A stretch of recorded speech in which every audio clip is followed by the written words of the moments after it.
morning. We're going to start in the order in which it's listed in the program guide, so feel free to come or go if you came for a particular talk. Nobody will be offended.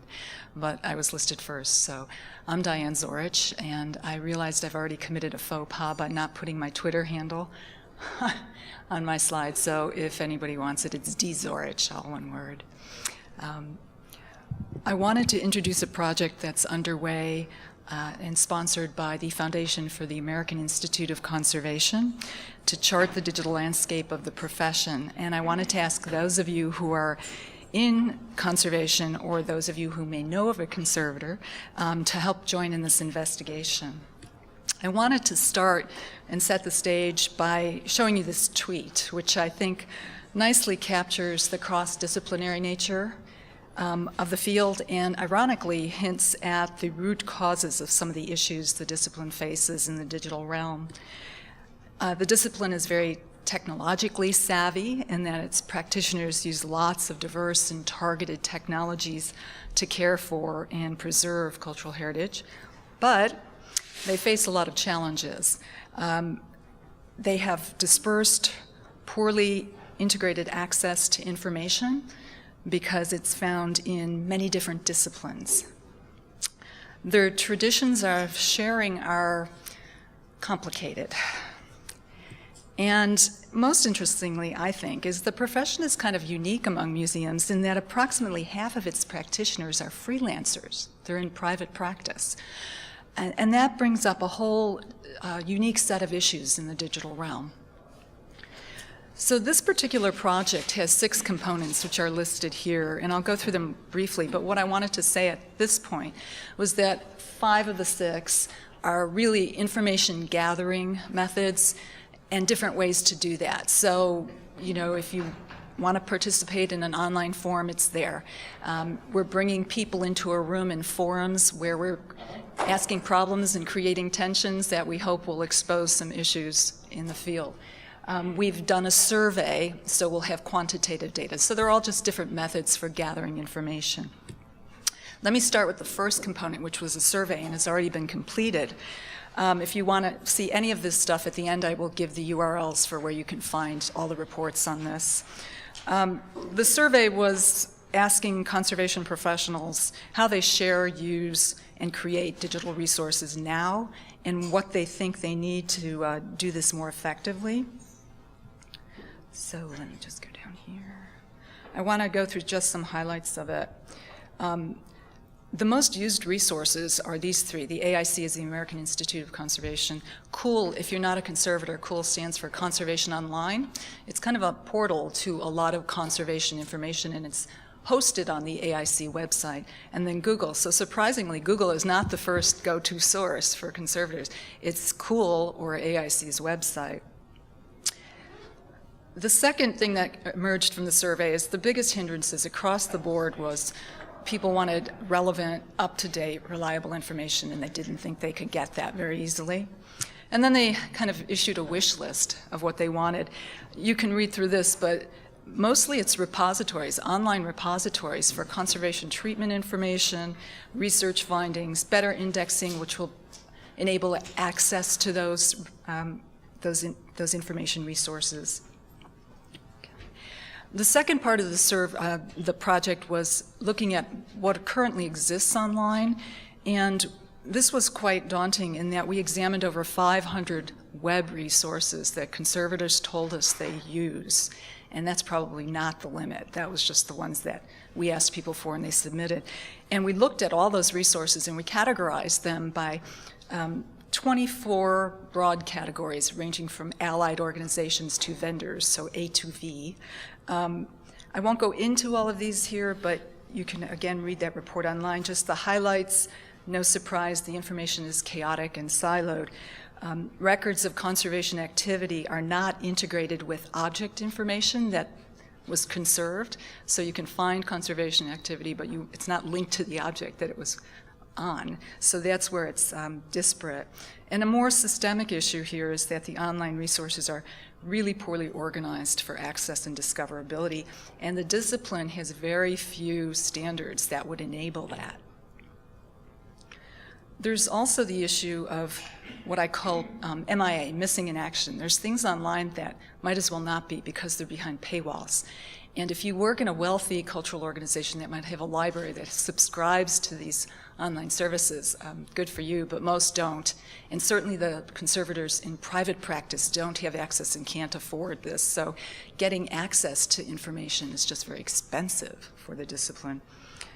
And then finally, what's missing, and this is probably common with other disciplines, there's a whole range of analog information that just needs to be retrospectively digitized, early journal articles, things like that. There's no archives for older conservation records that people can look at. And the discipline has not engaged in what other areas of the museum field would do in terms of public engagement. They haven't explored things like crowdsourcing or open forums with the public. It's not very popular in the discipline yet, and we're trying to explore why that is. The third component of the project are forums, and we have 3 of these. 2 have met already. One at the AIC annual conference in San Francisco, one at Harvard at the Weizmann Preservation Center.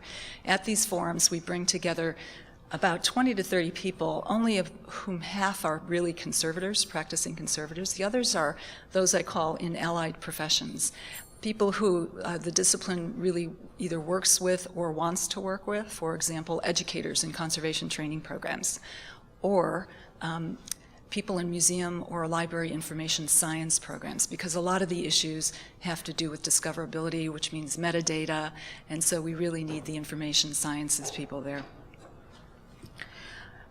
The to be continued, these are components of the project that are still ongoing or we haven't gotten to yet. There is an online project forum. I'll display the URL if you're interested. That's going to be ongoing through the life of the project. We're conducting interviews with our colleagues from overseas who can't attend the forums because of financial issues, but we want to get their input internationally, so we conduct online interviews or Skype interviews. And all of these information gathering sources will be synthesized and published in a community report, probably in May of 2015, and I'm sure when it comes out, you'll see it because there will be a barrage of publicity.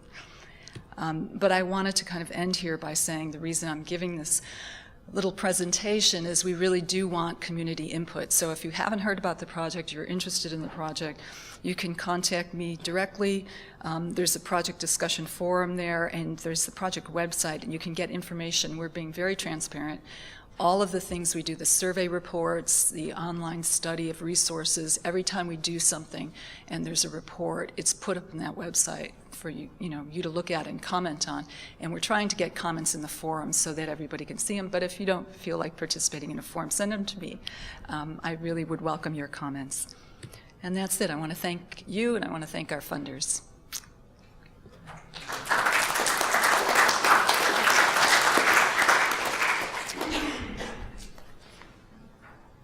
All right. My name is Jeremy Tubbs. I'm a developer at the IMA Lab. I'm here to talk about much smaller scope project, but we're thinking big about how to open up our grounds and our collection of plants. I'm going to tell you a little bit about myself first. I have a bachelor's degree in art history and MFA in fine arts. I've worked in the arts industry since I was 18. In Chicago, I ran my own arts consulting company for 6 years, and I have my own online printing business as well. So now, one of the first things people ask me when I tell them that I work at the IMA and I'm presenting this horticulture database is they don't realize how much and how extensive our grounds are at the IMA. So we have 52 acres of our main grounds, which includes the Lilly Mansion and the Old Fields. And then our main campus, which is where the museum is also another, it's 26 acres each. And then beyond that, we have the Virginia Nature Park, also known as the 100 acres. So we have 152 acres of grounds and gardens. So obviously there's a lot of plants.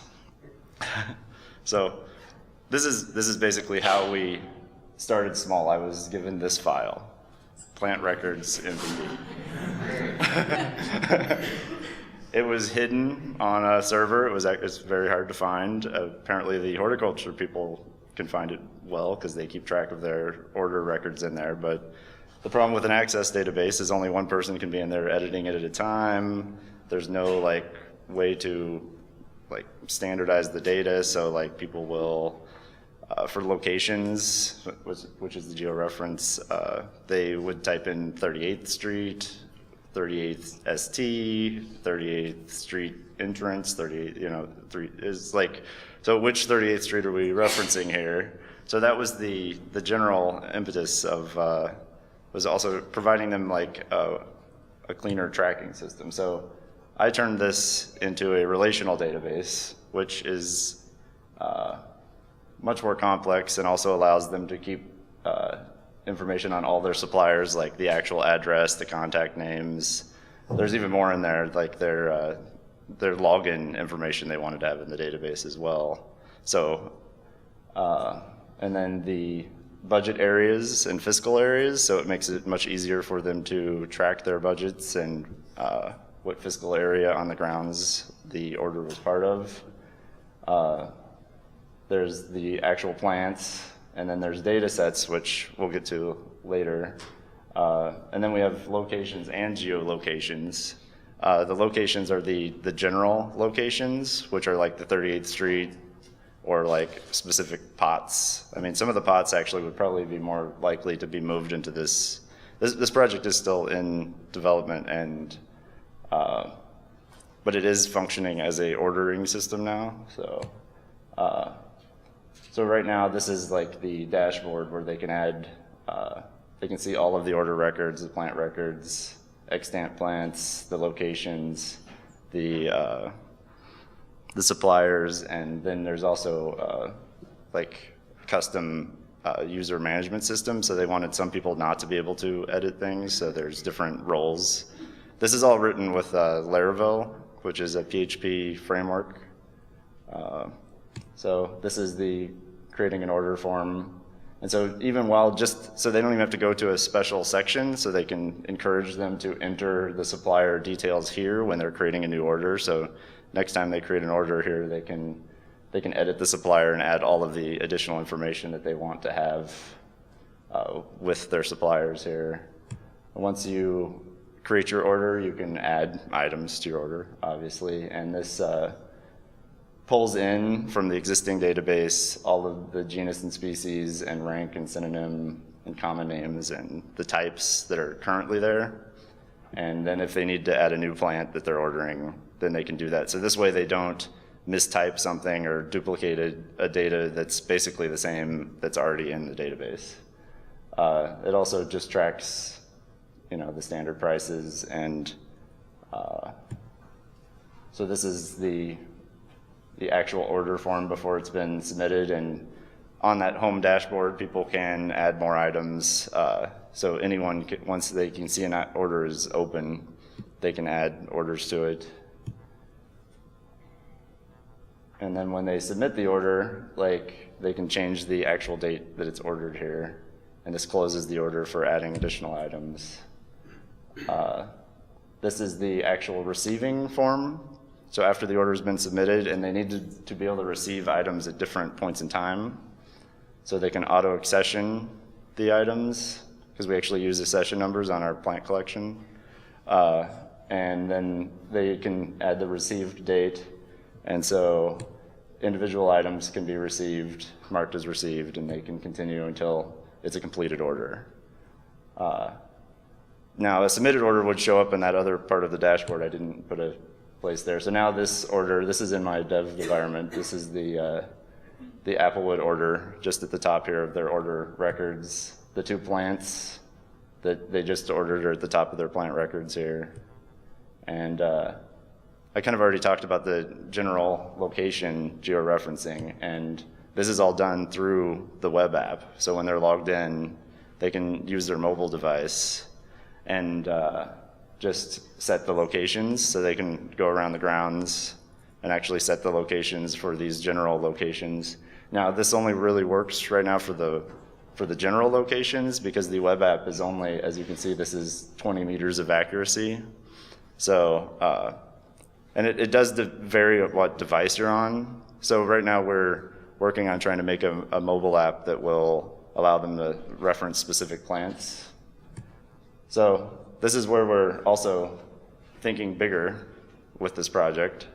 And I'm referencing the RDF triple store DBpedia, and we're searching on the binomial names. And so this 1063 is basically exposes more than 70% of the plants to a searchable with public data that's from Wikipedia, basically. So there's the search page, which we've styled to be similar to our collection page that Gray Bowman will be talking about tomorrow at the Dagwood session. And it has like a type ahead, so if you were to, this gives you the binomial names as you're typing them. And then this is just a like result for yellow, so it finds plants that have yellow in their descriptions. This is an individual page, so if you were to select just a individual binomial name, or there's only one result in the search, it would take you directly to this page, or if you click on, and then this shows the location of the specific plant.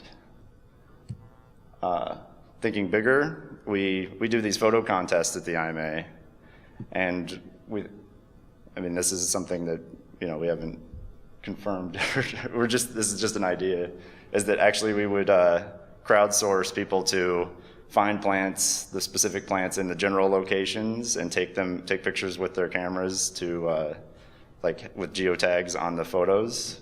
So to get like a crowdsourced set of images with geo coordinates in them. We want to geotag all the plants, and we want to integrate this with our TAP mobile tours. We want retail integration with the greenhouse shop, so if you were looking at a plant on the grounds, you can know if that plant is actually available for purchase in the greenhouse shop.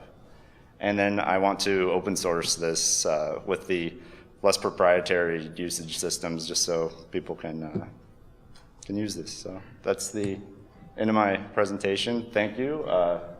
Apparently that's overlapping, which I didn't see before. But if you want to go see the prototype, it's at horticulture.imalab.us. And if you haven't went to see Tony Tassett's eyeball, go see it. It's awesome. So, that's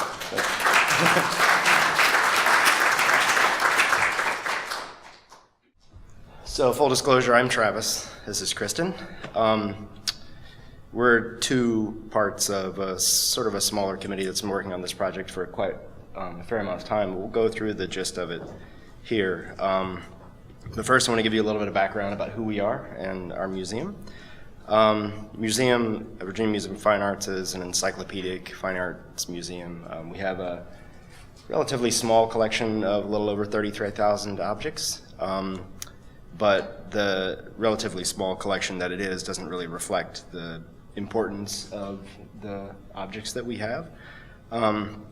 We have really significant collections, everything from ancient Chinese bronze, European masterworks. This actually is a painting that just came into our collection this past year and is actually a couple blocks away at the Dallas Museum right now as part of that flowers exhibition that they have going on. I think it's called Bouquet here.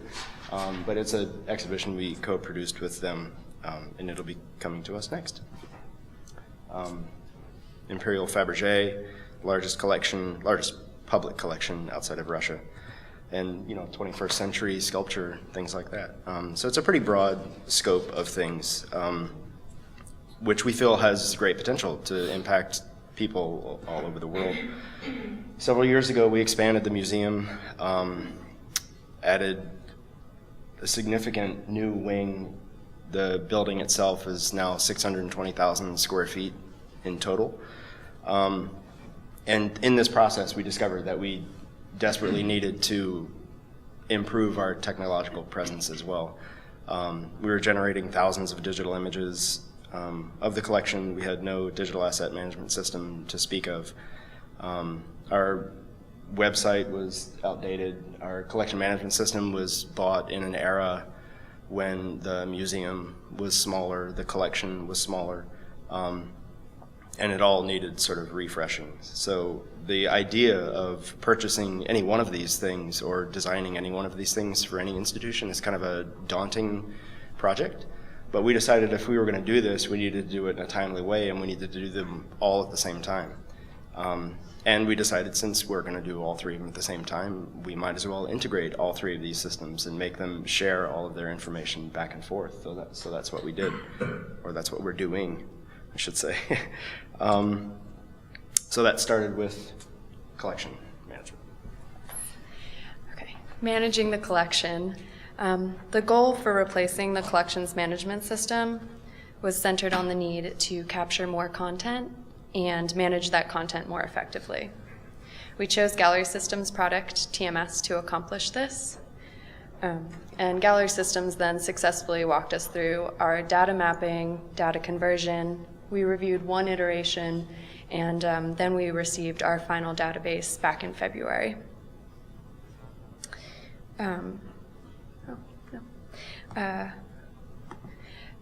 Currently, we're undertaking numerous data cleanup projects.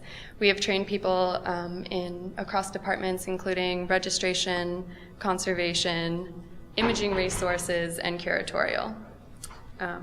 The TMS project team specifically is in the midst of developing institution-specific style and use guides based on departmental conversations. And we hope that these documents will allow us to standardize what we have defined as our core content, understand where to add additional information, and assist in future training.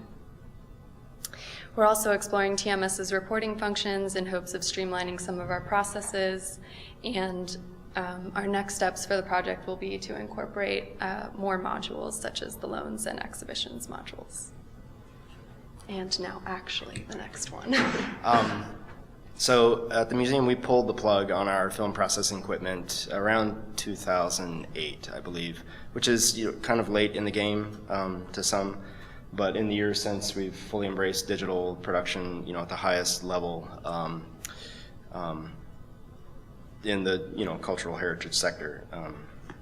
We've generated more than 15,000 high-resolution digital images of the collection itself, tens of thousands more what we consider to be sort of reference quality images of the collection, as well as literally hundreds of thousands of images of programs and events and other sort of like architecture, non-collection images.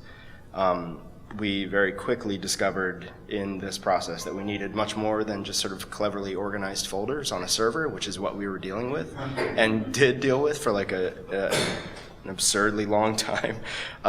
So after several starts and stops and years of research and planning, we finally confirmed the money to purchase a DAM system. We chose Piction. We preferred Piction. We liked Piction because of its ability to not only manage the assets, but also to generate the derivatives that we needed to then distribute to the staff. We're going to make the system accessible to all staff at sort of different levels of access. And so we needed a simple way of getting those derivatives created and then passed out to our staff of nearly 600 people. We also like Piction because they're a company that understands the culture heritage sector. They're designing tools and catering those to this community. And in the earlier conversations that we had, we decided we were going to be integrating these systems, and they had a track record of integrating with other collection management systems, including TMS, which we started with first. So the next phase then was the website. And so this is a screenshot of our homepage. We've had several new websites over the past decade, but most of those updates were design oriented. And with this update, we decided we wanted to not only update the design, but also update the sort of back-end structure to make the system work better with mobile and with the other systems that we had intended to integrate it with. So we chose WordPress to be the sort of glue that holds our new web presence together. WordPress has the functionality, flexibility that we needed to develop our own online collection with the content being fed from Piction. So this is another one of the other landing pages, but the website has also already been integrated with our other sort of visitor-focused systems. So it allows simple interaction for the public. They can go and renew their membership, get a reservation for the restaurant, discounts in the shop. Those sort of things are all now automated through the back-end systems, as well as ticket purchases, also all tied together.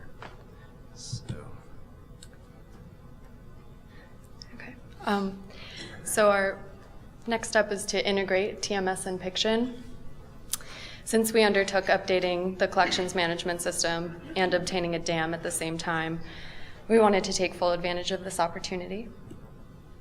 We decided to have a two-way integration with TMS sending its core content, about 20 fields, of which you can see a portion on the screen, to Piction, and Piction sending images including primary, alternate, and detail images back into TMS. To make this data sharing happen, we proposed utilizing the VRA core schema, but after some testing, we decided that a direct connection from TMS would be easier for us to accomplish and ultimately better for the end user in Piction.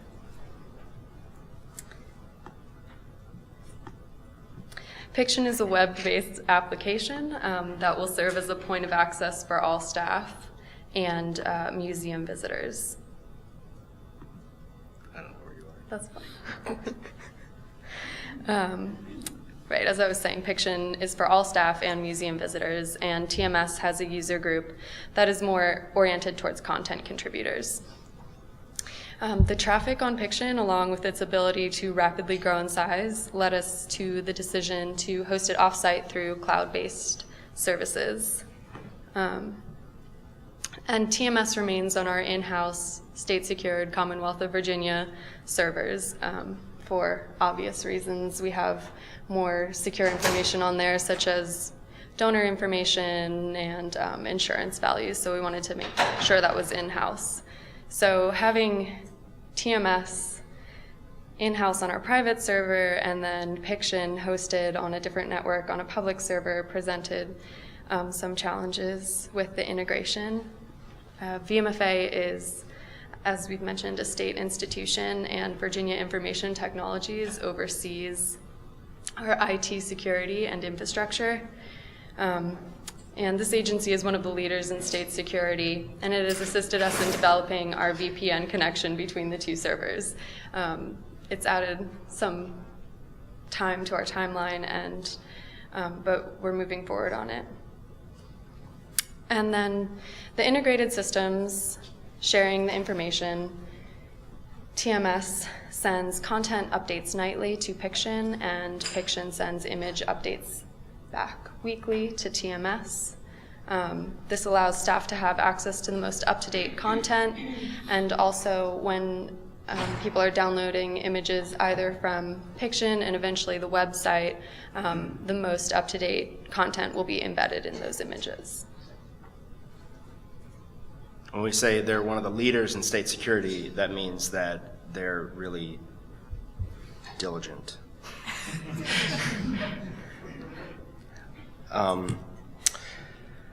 So we've got TMS and Piction working together seamlessly for the most part. Those updates are happening. And so now the next step was to integrate Piction with our online collection. As many of you are aware, content can change very quickly. And we wanted to, as we continue to flesh out that data in our collection management system, we wanted our online collection to reflect those changes as well. So through a custom WordPress plugin, we have set up a function for Piction to push images into TMS, or into the website, along with the collection data that it received from TMS the day before. So this is just a couple screenshots of two of our many individual collection pages.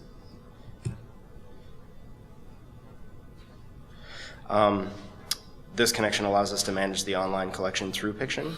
deciding which images that we want to be shown as the primary, whether or not we want those images to be downloadable, whether or not they'll be zoomable, and individually which images we actually want to share, because Piction will contain significantly more images than what we will be presenting online, many of which are reference quality, but it also has conservation images and other sort of behind the scenes things that we don't necessarily want to push to the public. But any new images that are posted along with the data from TMS will get updated automatically on the website. So this is a small example of one of the object detail pages, and the content that you see here will continue to expand as we sort of flesh out the data in TMS and grow that content. But this way, people all over the world will be seeing the best and most current content that we have and that our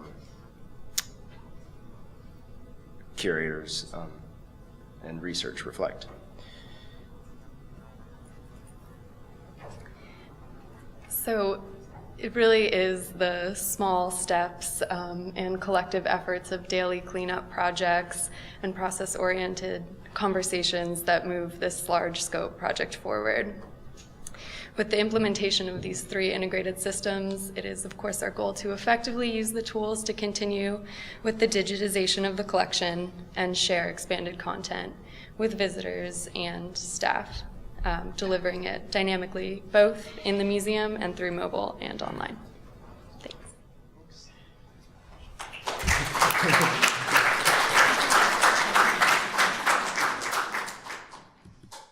So I want to start by asking who has actually been to Nova Scotia?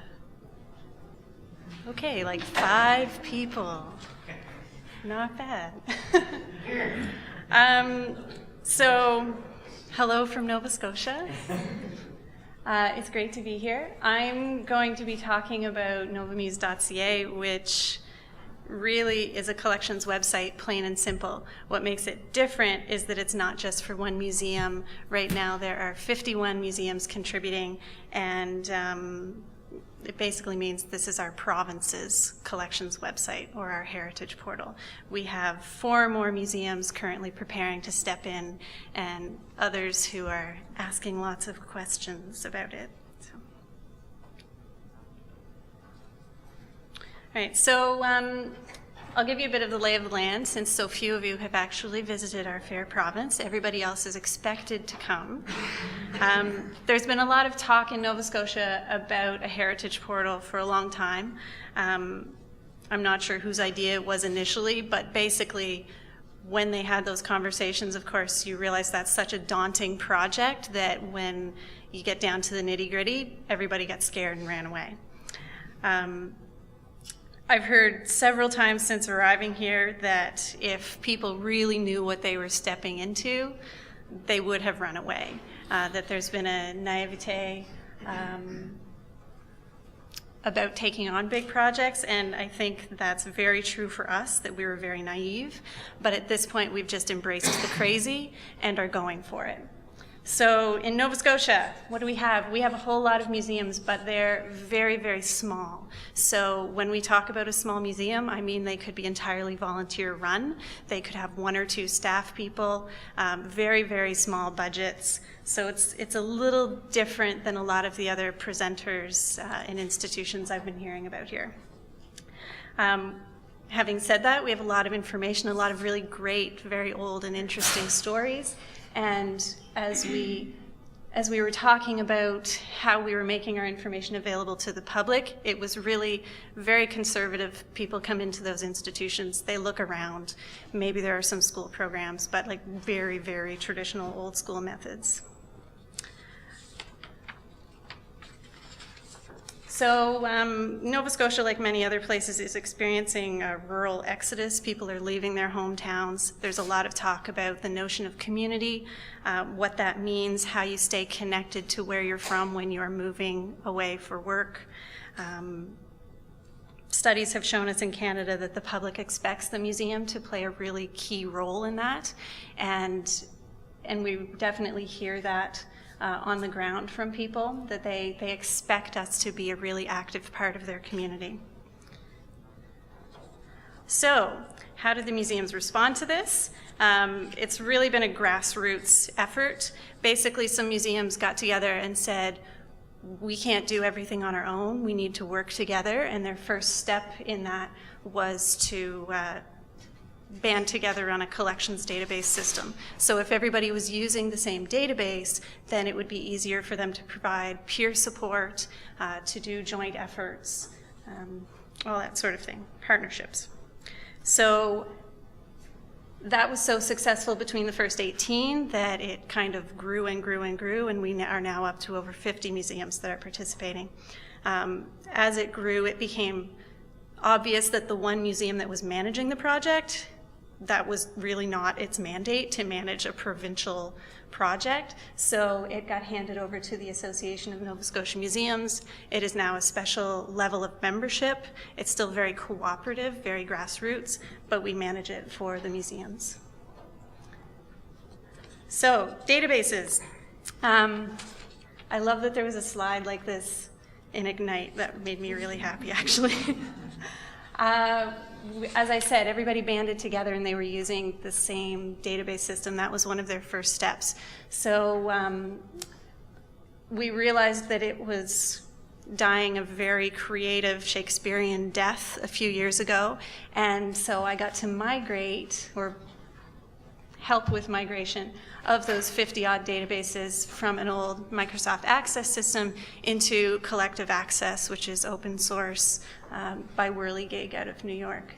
So we wanted something that was a tool first, but that could also be a lot of fun as well.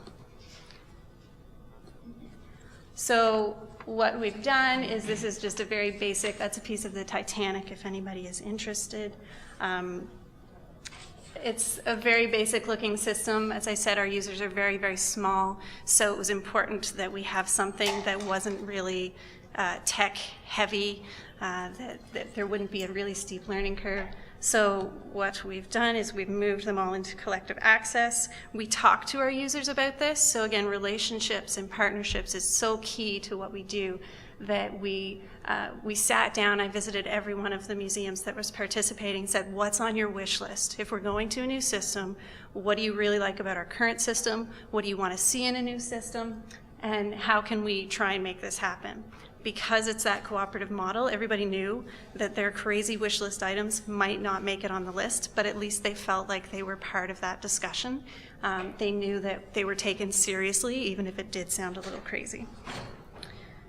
So what we did as our next step, because Collective Access allowed us to do it fairly easily, is we were able to build Nova Muse using one of their plugins. So we can translate this into something that looks a little more interesting online to the public. So the visitor sees what the object is, what theme it fits into. Like I said, this is a collections website. It's fairly standard in that respect. Going back to our advisory service, so we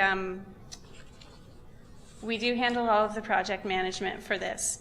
And as you can maybe surmise, this is actually a pretty massive project. It's sort of the flagship of our provincial association. Every year we make people sign contracts with us. If they're in this, they're really in this. We want to make sure that they understand that this is a co-op, and some years they're going to get more service than other years. When we do special projects, we sort of take turns with that. So one of the partnerships that we have right now is with Fleming College, which has a museum management program, and they're always looking for opportunities for their students to do hands-on learning. Well, this isn't really hands-on, but students need database training, and the school has recognized that that's not something they're really excelling at right now. So since this is a web-based system, we can actually create low-level, very limited accounts for the students and give them assignments. And from Ontario to Nova Scotia, they can actually help museums with their databases and their assigned records, and get to do some targeted cleanup work, and then send a report to the museum saying, here's what we looked at in your database, here are some trends we noticed, here's how you could improve your work. Which probably sounds crazy to some people here, but thinking back to the size of our museums, a lot of these people are volunteers.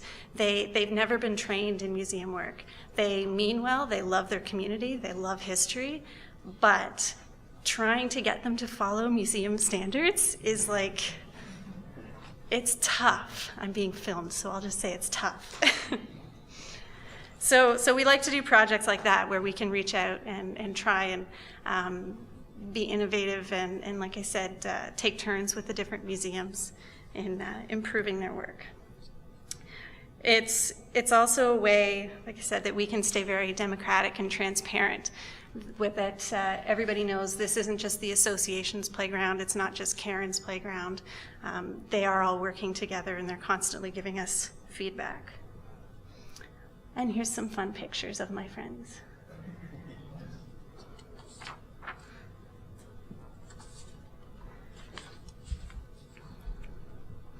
One of the other fun things, I'm just going to go back for a second. The middle lower slide is Hope, who was an intern with us. So again, thinking back to this notion of a co-op and people taking turns, we had an intern one summer who loved textiles, so she wanted to go out and visit some of these sites with us. So we did textile photography for a summer. That was one of our special services that we offered. It's all about taking advantage of opportunities when they present themselves. So that was a lot of fun, and we basically did a scan of those 50-odd museums, said, okay, who has the most textiles? Who should we go out and train in textile photography? And they can then carry on the work. We bought a portable studio that we now lend out to our members so that they can carry this on. We're always trying to think about how to do things in a sustainable way, and we do these projects. It's all about teaching the museums how they can carry on, because we're not always going to be here, and they need to know how to do it themselves. And that ties in with this as well, I guess, so I'll skip it. This is who's contributing. I have to be honest, I love this picture. We've basically conquered Nova Scotia, which is pretty fun. And as I said, there are a few more that are interested in coming along board as well. Having a slide like this is so perfect when we reach out to our funders and to other potential partners, because it's not just one museum, it's not just two museums. Politically, we've got this. So if anybody tries to shut down certain services or deny funding that traditionally has always come along, it's very, very difficult for them to do so, because, like I said, we've got it covered. Oh, and I'm over my time. All right, as I said, this is very democratic, so online, everybody has, it serves as a great leveler, I guess. Everyone has their own profile page. You can see their collection, you can see where they're located at. Nova Muse is all about driving people to these museums, so it doesn't matter if you're the teeniest place that no one's ever heard of or the largest one in the province, you're treated the same on the website. And we have worldwide reach, which is really fun too. Also very good for funders. Feedback, this is just my favorite example of feedback that I wanted to share. The Sport Hall of Fame had this photo of these women. They had no idea who they were. It was just a bunch of women, the Elkettes, and that's it. Someone saw their aunts in the picture, and so identified everybody in the photo, said why they're hanging out together, because they won a provincial championship, gave the positions that they played. It was just the perfect example of why we're opening up the doors. So where are we going now? We did win an award from the Canadian Museum Association last year, which was very exciting. Made in Nova Scotia is our big project right now. Once you start doing projects like this and start talking to people across an entire province, other information comes out of the woodwork. So we actually found a data set of information on industrial history in the province. So we have 7,300 profiles of businesses and people who are creating products that is now tied in as a second layer in NovaMuse, and we're linking those profiles to the artifacts. So portfolios are now being built back up. It's a very cool, very daunting, like I said, crazy project, but it's kind of fun. And that has led to other partnership opportunities with subject matter experts. So right now the Basketry Guild is just looking through our baskets to see what they can tell us that we don't know. Again, thinking about those volunteers and untrained people who work at our museums. So that's NovaMuse. I invite you to visit. It's a work in progress, but we figured, hey, we had to start somewhere, so it is what it is, and it's getting better all the time. Thank you.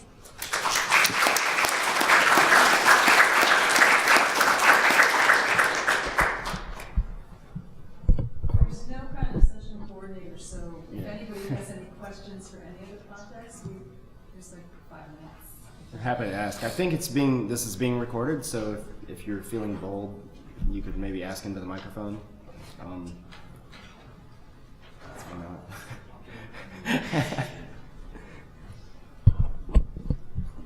My name is Seth Boonshine. I'm with the New Orleans Museum of Art.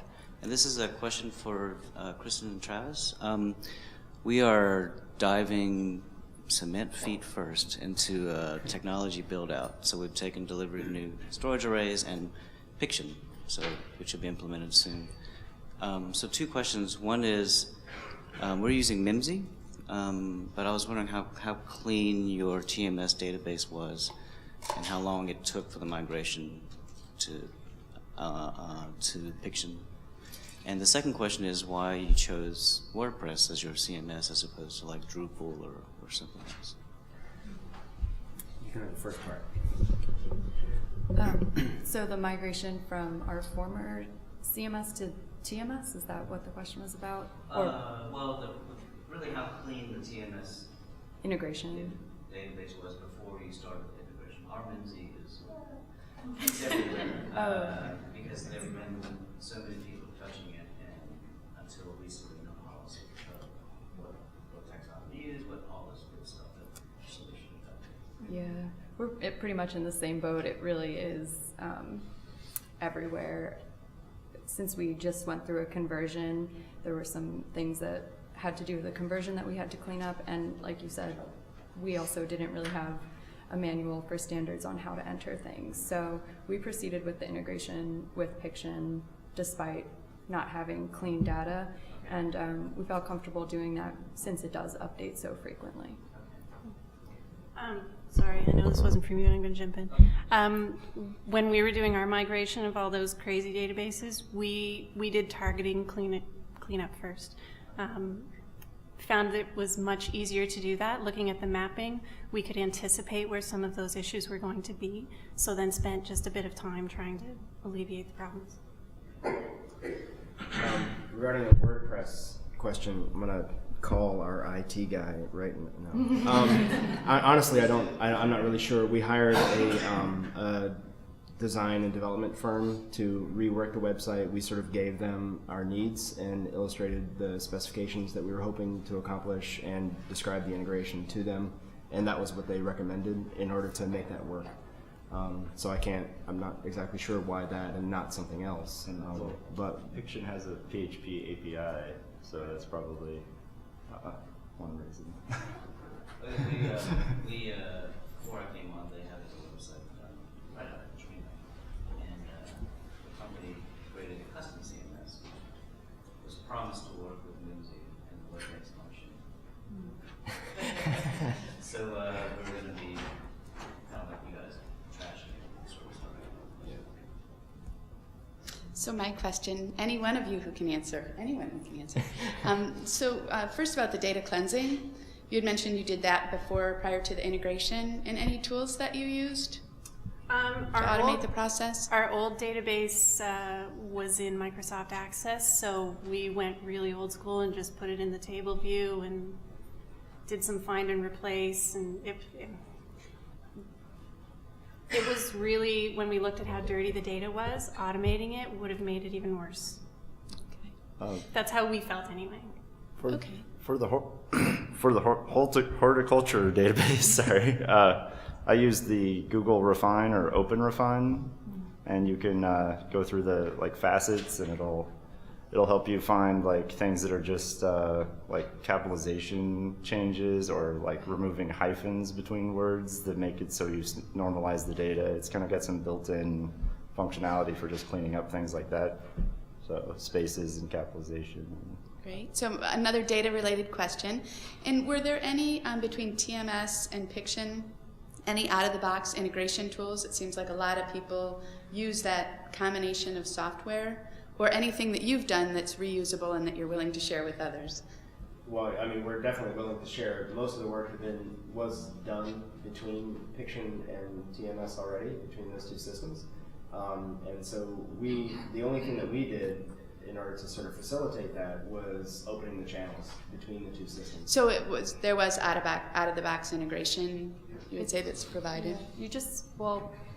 We started by looking at the VRA core schema, and the problem that we just couldn't make work with our time was that essentially we wanted to take many fields and then send it through one and then back to many. So the one being the VRA schema and then back into Piction as many. And we didn't really fully realize that's what we wanted until we actually tested it out, and then we decided to go with the straight TMS views. So that the end user, if they are going back and forth between the two systems, has some cohesion between the field names. I can actually add to that. We chose Piction because out of the box it supports MCN integration. However, our colleagues at the Historic Homes Collection were using ISIS, and Piction did not have something right out of the box for that. So they developed a custom crosswalk tool to make it work with the ISIS, which I think added 10% to the cost, and so we make additional kicked on it a few weeks. Maybe he's here. I just. Oh, there it is right there. Thanks, Seth. Just logged in 2 minutes ago. Yeah, but ISIS, we could not get the two systems to talk back and forth to one another, so we use an XML export out of an ISIS into Piction, and then we use Piction to create a custom report in the ISIS format to send the image references back. It's not an easy process. And I promise my last question. Conservation. Are they users of the conservation module of TMS? And you mentioned they use Piction in any interaction there that you could share with us? Objects Conservation used our former collections management system for their records to a certain extent, so we did bring those records over. But they're being really great right now about trying to define out how they want to use the module. So it's still very much in a early stage. And then as for the images, Yeah, it's actually kind of in the same position. We've gotten a large majority of the conservation images into digital images anyway, into Piction, the system. It's in a sort of separate collection in a separate area within the system. We have not connected that with TMS, that aspect of that particular collection within Piction. But down the road, the conservation staff will be contributing to that portion of Piction, adding their new images and assets as they create them. So it's kind of it's not a module, it's just sort of a separate area within Piction that only the conservation staff has access to, similar to what's in TMS. But those things will share. Great, thank you. I think we have to empty out the room. So if you have any questions, probably just address them individually. Thank you.